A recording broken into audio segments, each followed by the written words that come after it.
And we are back with another Monday preview of the Hockey Princess podcast. Guys, we finally got Eva on our show. This is fantastic. If at any point in the over a year you've heard us referred to as our Washington Capitals insider, it's Eva. This girl knows more than most Washington Capitals news outlets. Anyway, we've got three teams to talk about. The Washington Capitals, hence Eva's presence, the Seattle Kraken, and the Calgary Flames. Sorry if my voice sounds weird. We just beat the New York Islanders, and I got way too excited at the game. So we're just sounding a little funky. But getting into the Caps. Eva, what do we need to know about the Washington Capitals? Well, aside from it's such an honor to be on your show. aside from that it's going to be a bloodbath. The Capitals are good this year. This was a surprise to some. Not all Caps fans. Some of us believed. The Caps Eva always believes. Currently the number one team in the NHL by points percentage. They're good. Not like good question mark. This is again an exciting thing. So what to know about the Caps? I think if people perhaps are mostly focused on, say, the Chicago Blackhawks or a different team and are not super familiar with what's going on in the Eastern Conference, you might be like, I heard the Caps were really bad. So my notes are a quick recap of what has happened. Why are the Caps good this year?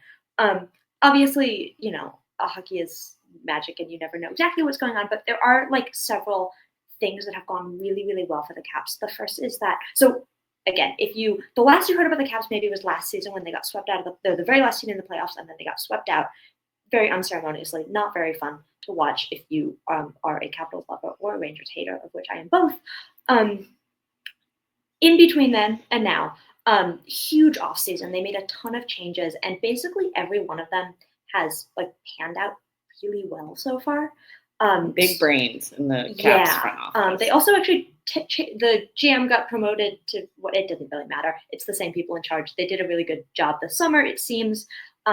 Traded for Pierre-Luc Dubois, who has been a really good player for the Caps, and they're all like obsessed with him and talk all the time about how they're in love with him. It's really great.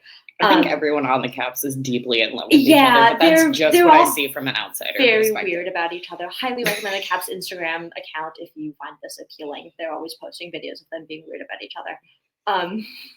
Jacob Chychrun, defenseman, been really, really good, particularly offensively, as well as Logan Thompson, who is the goalie that we'll probably see, who they traded for this summer, was like really hot to start the season. He was like 10-1. He's been really good. Matt Loy, who they signed, has been good. Like basically everyone that they changed over the summer has been really good. And then they've had young players who have really just like come into their own this year. So Connor McMichael started the season extremely hot. He's not scoring goals as much, but he is still playing very well. Alexei Protas has also been very hot. Both of them, I think they were both drafted by the Caps in 2019, and last year, McMichael spent the whole year in Washington. Protas was between Washington and Hershey, and previous to that, they'd both been in Hershey for a couple of years. So they've both had really good seasons. Other guys have, like Rasmus Sandin, who's also like a younger-ish player who 2 years back when the Caps sold at the deadline, Rasmus Sandin was a player that they got, and he's been playing really well. So they've had some of their younger players who have things have really clicked in. I've never played sports on any high level. I don't really know what goes into coaching, but it's a really good time if you like Spencer Carberry. It seems like everything's going really well for him. The players say really nice things about him. He's very fun to like watch and listen to because he talks a lot. He's very explicit about how he sees the team, and he has really, again, Cap's Instagram account, really fun post-game speeches when they win. So also shout out to whoever runs the social media for the Washington really Capitals. Big fan, even not as a Caps fan. Like that's some good stuff. And then the last thing to say is special teams. They played last night, so they said on the game last night that they're now up to like the 13th best power play. So they're about even on power play. But to be clear, they were the 32nd team for like the first month of the season. So they've been running hot on the power play, ironically, since Ovi got injured. And they are, I think, the 4th best penalty kill. So special teams are running quite well. And things are just kind of clicking. There seems to just be something that's working. They're really fun to watch. Oh, the other thing to say is that they lead the league in comeback wins, and as of yesterday have a better record when giving up the first goal of the game than when scoring. Spencer Carberry's really mad at them about this, and he keeps saying that he's annoyed at them, and they keep doing it. But they are doing a lot of comeback wins. So, guys, you know what that means, because we also can't hold the lead up. Well, then this is a match made to happen.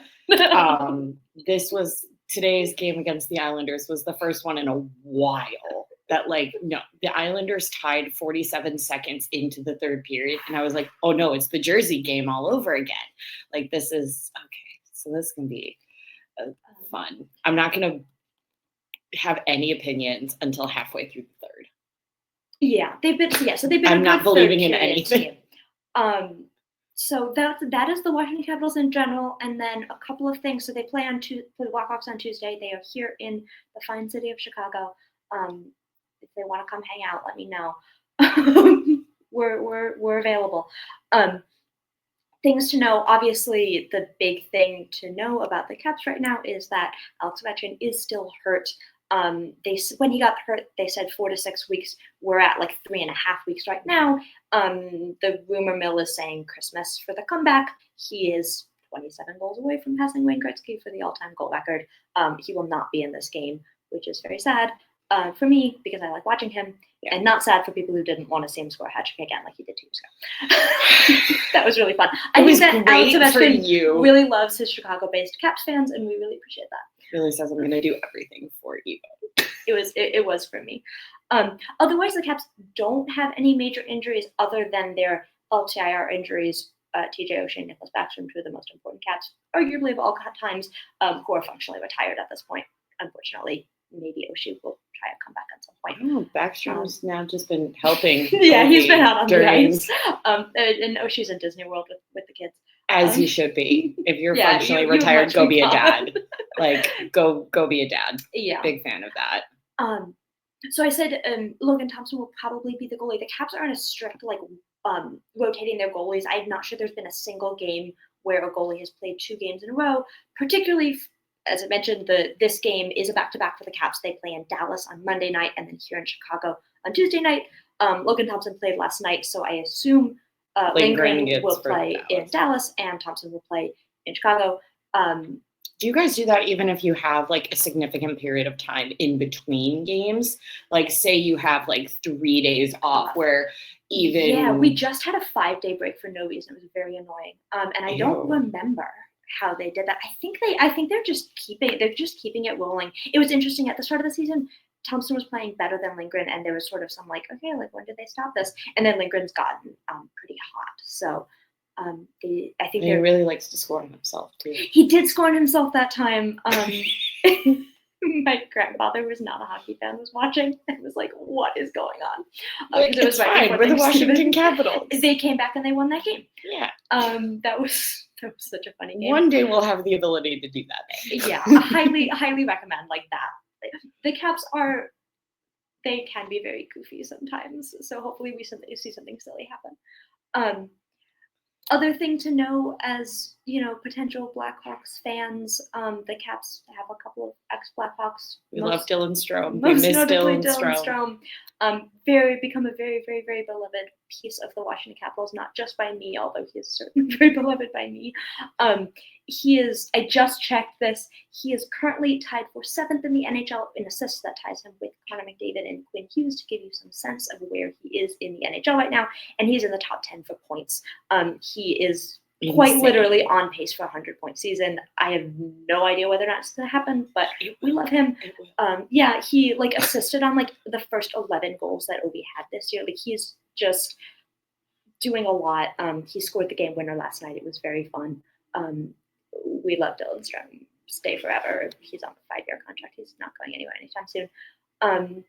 Otherwise, it's only like depth guys. The Caps signed Taylor Radish over the summer. That's one of the players at the time. He was a part of a very good fourth line to start the season. And since Ovi's been injured, he's been sort of bouncing up and down and been pretty good everywhere he's been. So that's nice. And I know it's been a while since TBR was around, but he's also having a really good season.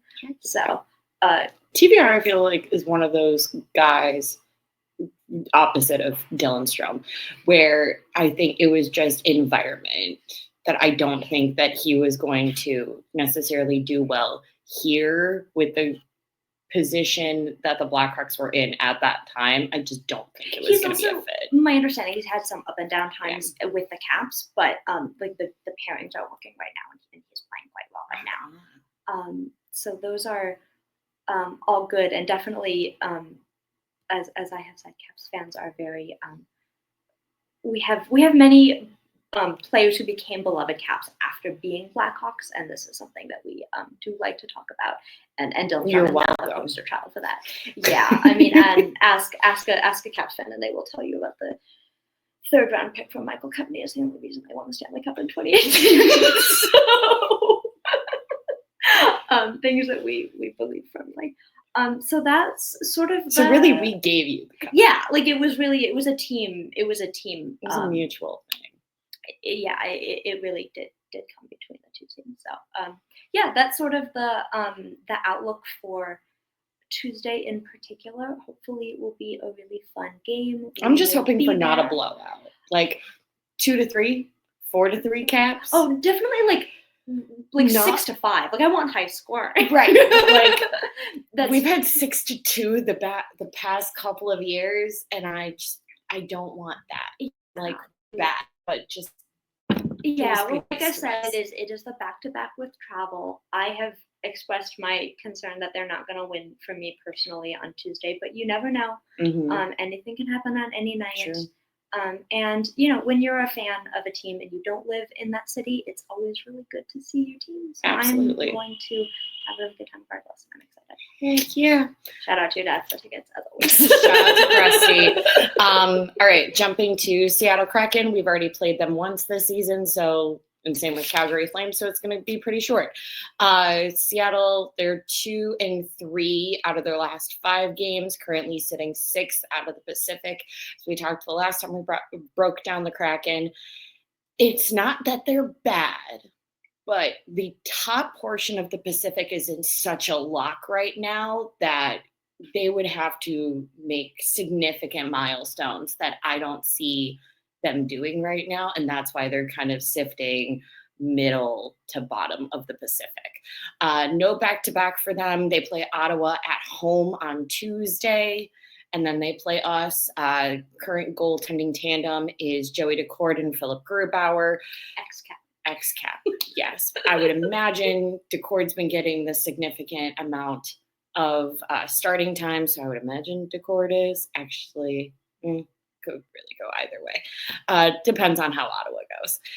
For injured reserve, it's pretty short for the Seattle Kraken. They've got Yanni Gourde out until approximately Tuesday, so may be back by the time that the Hawks face them.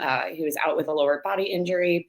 And then you've got Eberle that was moved from injured reserve to long-term injured reserve with a pelvis injury, and he's expected to maybe be back end of February, which I would imagine then is more like end of March sort of situation. Big pieces outside of their goaltending tandem is going to be McCann, Bjorkstrand, Chandler Stevenson, and my X-Cap. And my favorite Seattle Kraken, now that Alexander Wenberg does not play for the Seattle Kraken, is Matty Beniers. They do have a couple of prospects. Kraken's in an interesting position where at the surface, you kind of don't know where they're trying to go. But then if you look at the guys that they've drafted the past couple of years, a lot of them are either overseas, either in the KHL, in the Swedish and Finnish professional league, or they're in college. They're quite literally the opposite of the Chicago Blackhawks right now. The amount that they have in the CHL is definitely the minority in terms of where their prospects are at. I think they're more looking towards like longer game. They're not necessarily concerned with what they do this year and what they do next year, because I think they're still riding the wave of, we're the newest expansion team, this is fine. But they also know that they can't be doing this forever. Couple of prospects. You've got Lashko, who actually is in the CHL, but he's one of the few. You've got Berkeley Canton, Carson Reichoff, and Justin Janicki, who plays for Notre Dame Fighting Irish. Next up, Chicago versus Calgary. Again, Calgary is 2 out of the 3 in their last 5. They have quite a few on the injured reserve right now. Dan Vladar with a lower body should be back, honestly, by the time the Flames face the Chicago Blackhawks.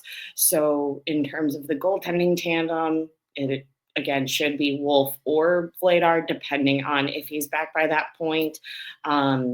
You also have Kuzmenko out with a lower body, but also, again, should be back, especially because Calgary will be on a homestand for that entire week. They play Tuesday, they play Thursday, and they play Saturday, but it's all at home. So you don't have the, well, we're on a road trip, this guy could come back, he could not. It's going to be a lot easier for them, for the couple of guys to come back from injured reserve while they're home. You've got Mantha and Kirkland out on long-term injured reserve, essentially Mantha's next guy. until approximately September of next year. Whether that date's actually valid or that's kind of just the until further notice date that they put online, who's to say? Like I said before, the goaltending tandem, you've got Vladar and you've got Wolf. Wolf with an absolute hot streak at the beginning of the season, still doing fairly well, but it'll be kind of an either or depending on when Vladar comes back within the week. Because like I said, they play Tuesday, they play Thursday, and then they play Saturday. A couple of key pieces for the Calgary Flames. We have Wolf in net, if he is in net, versus Chicago. You've got Huberdeau, you've got Nazem Kadri, you've got Connor Zary. I'm sorry, I don't know how to pronounce his name. Prospect-wise, Calgary has a lot, because as we talked about the first time we broke down Calgary Flames, they're also in a weird position where they're not burning everything to the ground, but they kind of are. It's a weird thing. It seemed like they were like all ready to do it, and then they were really hot to start the season, and they were like, wait, never mind. This we is might fun. have something. We're having fun here. Stop it. Maybe we're finally at the point where not everyone wants to leave, because there was definitely a heavy rumor mill situation a couple of years ago where like management wanted out, coach wanted out. Everybody was like dying to get out. I think the rumor was that it was like when they fired their coach, multiple players rescinded their trade requests, right? It was like multiple players have been like, it's me or the coach. And when they finally fired the coach, like players agreed to stay. But very interesting. Very interesting. I think widely reported rumor, but a rumor for sure. It was definitely a rumor that like guys wanted out, and there were things that were changing and they still wanted out. And you were like, ooh, what's going on in Calgary? There was Daryl Sutter for the record, the coach. To be specific. That makes sense. Prospect-wise, they do have a ton of prospects at the moment, just because I think in the past couple of years, they've kind of been flirting the tier under like Chicago, San Jose, Anaheim, where you're still getting top 10 draft picks for the past couple of years, but you're not absolutely in tank mode. So for prospect-wise, you've got Hanzek, you've got Basha, you've got Parikh, you've got Morin, and then my favorite from Kingston Frontenac, you've got Pataglia. So very short on Calgary and Seattle, but that's because we've played them already. We've broken them down already. It's going to be great. Yeah, that is all this week. Should be entertaining. We've got 3. All of them are at home. Thank goodness. Thursday, don't forget to check out. They are honoring Jeremy Roenick post Hockey Hall of Fame induction. They're doing an interview with him prior to the game. I'm devastated. I will not be there, but Krusty will, because there's no way that he's missing his favorite hockey player. But it should be a very interesting week. Eva, thank you so much for coming on and talking about the Caps. Just as a reminder, anyone that's going this week, please wait for the whistle. Do not get up while the puck's in play. And if you're sitting in section 330 and you hear a crazy lady yelling, wait for the whistle or pucks in play, it's your favorite podcaster.